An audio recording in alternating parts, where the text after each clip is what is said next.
এক ডেলিভারি বয়ের চরিত্র বদলে দিল মালিককে।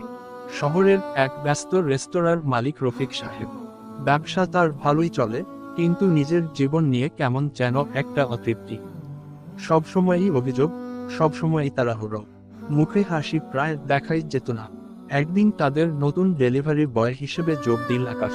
রোগা, সাধারণ চেহারার এক তরুণ, কিন্তু তার মুখে লেগে থাকতো এক অনাবিল হাসি। সকাল থেকে রাত পর্যন্ত অক্লান্ত পরিশ্রম করত, কখনো বিরক্তি দেখাতো না।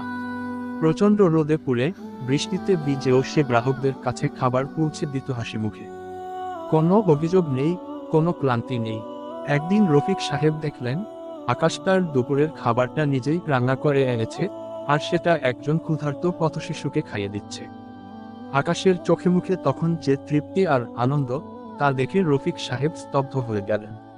তার মনে হলো, এই ছেলেটা সামান্য কিছু পেয়েও কতটা সুখী, আর তিনি এত প্রাচুর্যের মাঝেও কেবল অভিযোগ করে চলেছেন। আকাশের এই সরলতা, সন্তুষ্টি আর অন্যের প্রতি ভালোবাসার রফিক সাহেবের মন ছুঁয়ে গেল।